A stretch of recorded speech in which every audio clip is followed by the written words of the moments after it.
नमस्कार। आज हम ज्योतिष में अस्त ग्रहों के बारे में समझेंगे।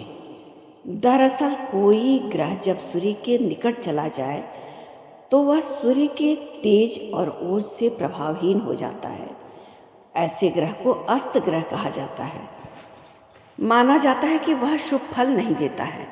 ऐसे में ग्रह कुपित ग्रह कहलाते हैं और माना जाता है कि इनकी दशा अंतर्दशा में इनका शुभ फल प्राप्त नहीं होता है। अस्त ग्रह को हम इस तरह से समझते हैं, सूर्य एक आग का गोला है और सूर्य के 13 डिग्री के अंदर अगर कोई ग्रह हो तो उसे हम अस्त कहते हैं। यहीं पर आंशिक अस्त और पूर्ण अस्त को भी समझते हैं।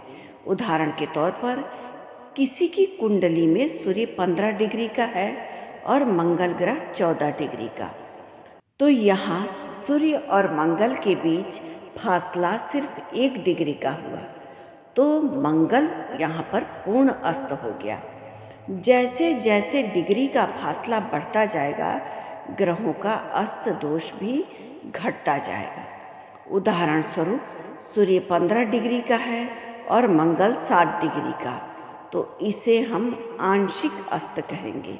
जैसा कि हम सभी जानते हैं, ग्रह का जो प्रभाव है हमारे शरीर के ऊपर पड़ता है। अब अस्त ग्रह चूंकि प्रभावहीन हो जाता है तो उससे संबंधित जो चीज़ें हैं, जो कारक तत्व है, उसका शुभ परिणाम हमें प्राप्त नहीं होता है।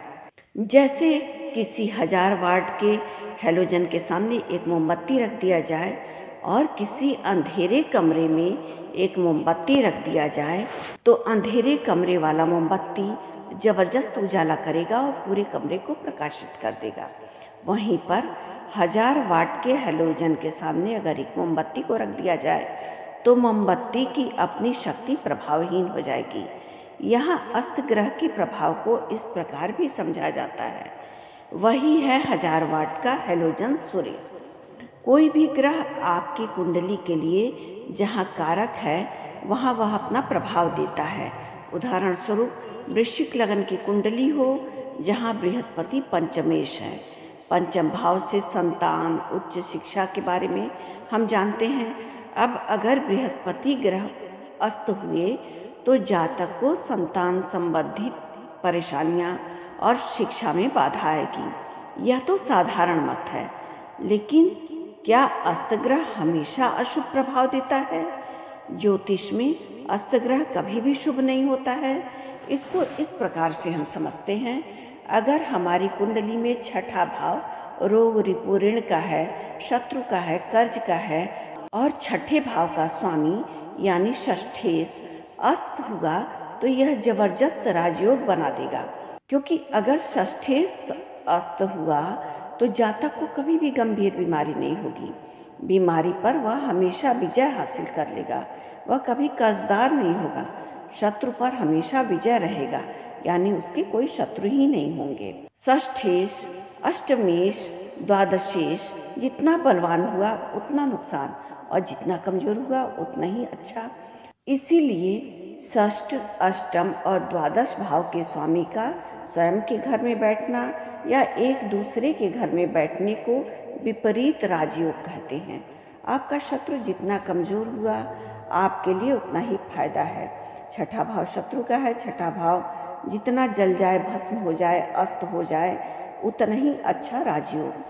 अब यहाँ हम चर्चा करेंगे अष्टमेश पर। अष्टमेश अगर अस्त हुआ तो जातक बड़े से बड़े संकटों से बच सकता है, बड़ी बड़ी दुर्घटनाओं से भी उसका बचाव हो सकता है।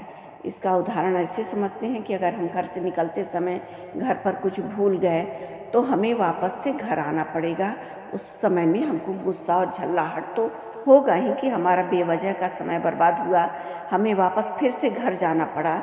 लेकिन उसी बीच पता चला कि कोई भीषण हादसा होने वाला था, वह टल गया। इसी तरह से है कि अष्टमेश अगर अस्त हो जाए तो आपको अष्टमेश किसी बड़ी दुर्घटना से बचा सकता है। द्वादश भाव खर्च का है, नुकसान का है। अगर द्वादश भाव का स्वामी अस्त हुआ तो जातक बड़े से बड़े नुकसान से बचेगा, खर्चे से बचेगा। जितना ज़्यादा दान पुण्य करेगा उतना कल्याण होगा। अब हमें समझना है कि क्या अस्त ग्रहों के रत्न को भी धारण किया जा सकता है। तो कहना चाहिए ये कि बिल्कुल धारण किया जा सकता है, अगर वह आपकी कुंडली के लिए योग कारक हो तो। अगर दशमेश अस्त है तो नौकरी संबंधित परेशानी देगा, तो दशमेश को बलवान करने के लिए अवश्य ही रत्न धारण करना चाहिए, ताकि दशमेश यानी कर्म भाव के स्वामी को बल मिले। अगर कुंडली में वो कारक है, अस्त है, तो रत्न अवश्य धारण करना चाहिए। अस्त ग्रह के बल को कैसे बढ़ाया जाए, तो हम ये समझते हैं कि अस्त ग्रह के बल को नहीं बढ़ाया जा सकता। अगर वह योग कारक है, उसकी महादशा चल रही है, तो अस्त ग्रह का रत्न धारण करना चाहिए, उससे संबंधित व्रत को रखना चाहिए। और उसी के साथ साथ अगर हम लग्नेश का रत्न धारण नहीं करेंगे, तो अस्त ग्रह हमें रत्न धारण करने के बाद भी उतना अच्छा प्रभाव नहीं देगा, क्योंकि सब कुछ सुख और दुख हमारे लग्नेश यानी हमारे शरीर को ही भोगना है या उठाना है सुख को। तो इसीलिए लग्नेश को मजबूत करना बहुत ज़रूरी है। अब अगर हम ये समझें कि लग्नेश ही हमारा अस्त हो, तो हम क्या करें, क्योंकि सारा क्रिया तो हमारा लग्न करेगा, हमारा शरीर करेगा। तो लग्नेश अगर हमारा अस्त है, तो उसको बल देने के लिए हमें आजीवन रत्न को धारण करना चाहिए। मंगल ग्रह को अस्त होने का सबसे ज़्यादा दोष लगता है, जबकि गुरु और बुध को अस्त होने का कम दोष लगता है। इससे हम ये समझ सकते हैं कि मंगल ग्रह सूर्य के समान ही पराक्रमी होता है, और अगर मंगल कमज़ोर हो जाएगा तो जातक में वैसे ही ऊर्जा और शक्ति साहस का कमज़ोरी आ जाएगा। गुरु ग्रह एक सौम्य ग्रह है, वह चाहे अस्त हो या त्रस्त हर परिस्थिति में साधु बना रहता है। गुरु ग्रह में भारीपन है, जैसे चंदन के वृक्ष को काटने के बाद भी वह खुशबू देता है और फूल टूटने के बाद भी अपनी शोभा को बनाए रखता है।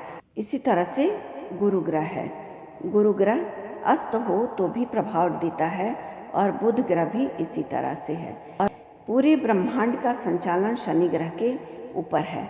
अगर शनि ग्रह अस्त हो तो किसी राजयोग से कम नहीं है, क्योंकि शनि बहुत सारे जीवन में दुखों को देता है, और अगर वो अस्त होगा तो हम बहुत सारे दुष्परिणामों से बच सकते हैं। लेकिन हाँ, शनि अगर राजयोग कारक है, उदाहरण स्वरूप अगर वृषभ लग्न में या तुला लग्न में शनि अस्त है, तो वो नुकसानदायक होगा। शनि को मजबूत करना पड़ेगा। तब शनि को मजबूत करने के लिए शनि से संबंधित रत्न धारण करने से पहले किसी ज्योतिषी से परामर्श अवश्य लेना चाहिए।